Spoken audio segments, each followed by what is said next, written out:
Abayahudi benshi bari baje kuraba Marita na Mariya ngo babahoze urupfu rwa musaza wabo. Aho Marita yumviye ko Yezu ashitse, yaciye aja kumusanganira. Mariya nawe asigara mu nzu yicaye. Marita rero abwira Yezu ati, Mukama, iyo ubaha musazanje ntiyari gupfa. Yamara rero n'ubu ndazi ko icyo uza gusaba Imana cyose ikiguha. Yezu aramubarira ati, musazawe azozuka. Marita aramwishura ati, ego ndabizi ko azozuka mwizuka ry'umunsi w'imperuka. Yezu aramwishura ati, jewe ndizuka n'ubuzima, unyemeye naho yoba yarapfuye azoba muzima. Byongeye, umuntu wese abaho ku bwanje akongera akanyemera ntazokwigera apfa. Uremeye ivyo? Aramwishura ati, ego Mukama, ndemeye kuri Kristu umwana w'Imana, umwategerezwa kuza kw'isi. Dushimagize iyi nkuru nziza ya Kristu.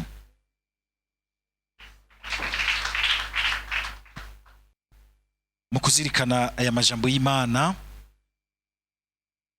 tugaruke tuyerekeza kuri aba beranda bari bagize umuryango umwe, Marita, Mariya na Lazaro.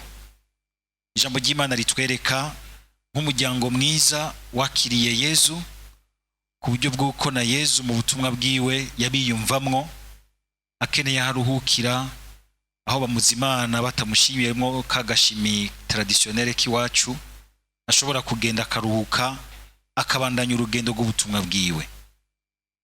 Ikintu cya mbere agomba ko tuzirikanamwo n'ukungena Imana yadukunze igashima yuko igikorwa cyo kuducungura itagikora cyose, ikatubikira ikibanza, ikaduha ikibanza hafi yayo. Aba bantu barakoranye ubutumwa na Yezu, icari cyo gukora ubutumwa kumwe na Yezu. Hariho bamwe bashobora kwibaza yuko umenga ni nko kubura ico bamara. Turaje muranumva bahora baza no gukora ubutumwa no kwi radio, gupati ngo twicaye muhira ngo nacu turiko turakora ngo tumwereka tuze gukora ubutumwa. Suko atacu uri kurakora. Oya, nuko ivyo bifise ikibanza nk'ikimenyetso cy'urukundo rw'Imana muri twebwe. Umuntu akunda Imana biserukira mu kungene afgira igikorwa nyezina yumva Umukama muhamagarira, akagikora ku izina ry'Umukama atanimpembo akirindiriyemo, ahimbariwe nuko mu kugikora asanga wenyene yakiriwe rwose mu Mana. Aba bantu mu kwakira Yezu Kristu basanze ari Yezu Kristu abakira mu vyiza vy'Imana, akabakorera ivyiza vyinshi cyane. Aba rero nogira nti barumvise ingene by'ukuri Imana ibakunda, bakumva ko boyikunda mu gukorana n'umwana wayo. Igihe uri muri kohari, igihe ukora ubutumwa bunaburiya, kumva neza yuko hariho ikintu uri kurazimanamwo Yezu, uri kurakorera Umukama nawe akakuzimana. Kujya kuzimana ku meza y'Ukaristiya, ku meza y'ijambo ry'Imana, nawe ukitwararika gukorera umubiri wiwe nka Marita yakora kugira ngo amugaburire akomere ku mubiri, ashobore kubandanya urugendo rwiwe. Uyu munsi umubiri wa Yezu Kristo nkuko Paulo abitubwira ni ekleziya. Imugume gusa muri umubiri wa Kristo, ari abantu usanga ubukristo bwabo nukuguma bakonsoma kiliziya gusa, na kimwe bayinjiriza. Abantu bagifise mu mitwe yuko umenga ekleziya ni papa hariya Leo, ni Musenyeri Gervasi na ba Musenyeri Bonaventure mukunze kumva kenshi ku radio. Uko no kutamenya neza isezerano yawe n'Imana.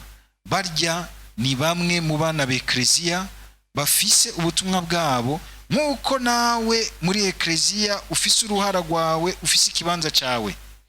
Mbere uzoca n'ahantu usanga bariko barayivumagura, bavumagura abayirongoye, abari imbere yanyu, ukuva umenga ntaco bigutwaye kumva kuko utiyumvamwo.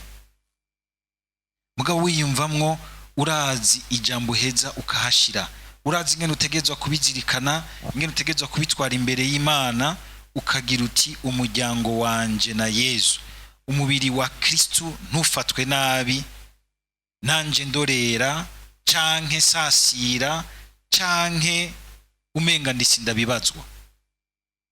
Ni ikimenyetso cy'uko ubukira umukristo w'umukonsomateur, atiyumva koko nk'umukunzi w'Imana, nk'umupartenere mwiza w'Imana. Umuntu yitwararika kubaka, gukomeza igikorwa cy'ubwami bw'Imana, mu kubaka ekleziya, mu gukomeza umubiri wa Kristo. Aba rero barumvise neza yuko kuri bo niteka. Hari ahantu Yesu bivuga akabitomora neza. Mu nkuru nziza twandikiwe na Yohana kagira ati ngo abankorera bose data azobatera iteka.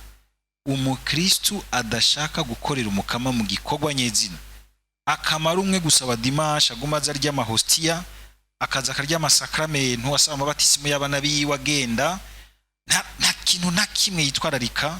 Mbere iyo hageze akaja nko muri politiki, agatega imitego ekleziya, akagira ibiki, wenyene aba ariko arizibiranya, aba ariko ariyaka iteka ryo gukorana na Yesu, ryo gukorana n'Imana. Nituvyibagire. Harabibaza yuko bize vyinshi, abazi yuko bazi imikino n'imicezo y'indani muri politike, bakaza kuyishiramwe amaguru, bakibaza ko ndiko ndayidurumbanya, ndiko ndanigana na naka na naka. Urihenda. Uriya numwe mu bana benshi b'ekleziya, kana wenyene kwihenda ukamufata nabi. Uyo nyene mwicarana, uyo nyene mugendana, yaronse batisimo kwizina ry'umukama muri ekleziya. Paulo ni wabizi neza ingene Yesu aje amugendera, nico kibazo ca mbere amubaza, mbega umpamiriki? Agira ati kubera iki upfunga wiruka ku bakristo banje, abantu banje banyemera, wenyene agira ati mu kubirukako, mu kubashira ibiti mu maguru, uri kuhama jewe, ushaka kwiki? Hamwe muci nyuma ya patiri wanyu mukamusogota ibisu by'amajambo mabi, mu mwankisha, mu mwankana, musukana nk'amashetani, mwibaza ngo muriko murahabona, muriko murerekana yuko muzi gukritika, ataco muriko murubaka cy'ubwami bw'Imana, ngo muriko murasambura. Izashobora kubaza kati wewe bujya dufiki by'ukuri, turiko dufiki?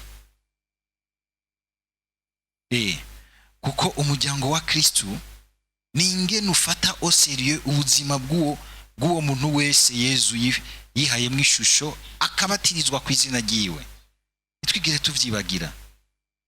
Iyo agashetani kakwadutse, ukumva umengo urafise akarimi karyohewe no gusambura, gusanzaza, uraraba neza, urabe ko atari shetani iriko iragukoreramwo, ku buryo Yesu yoza akakubwira ati ako karimi usuka ko kabi dupfiki. Gukorera Yesu, gukorera umukama muri ekleziya. Ikindi nagomba ko tuzirikanamwo, uretse uko kuzirikana iryo teka ridasanzwe Imana yashimye kuduha mu gukorana nayo, nuko kuntu rero tuheza natwe tukumva ko bwa bundi hariho ikintu ubwami bw'Imana budatambukamwo igihe nanje nashizemwo uruhara rwanje. Imana irashiramo uruhara rwayo, yaranteye iryo teka, kandi nkama ndarizirikana, mbere nkashaka nkahindura ubuzima bwanje ugukorera umukama. N'igihe mba ndi ku kazi umenga ndabicamwa amafaranga, kubishiramwo uru rukundo twumvise mu gisomwa ca mbere, nkuko mbere n'umusasedoti yariko aradufasha ejo mu misa yabitugarukiye ko kenshi abisigura.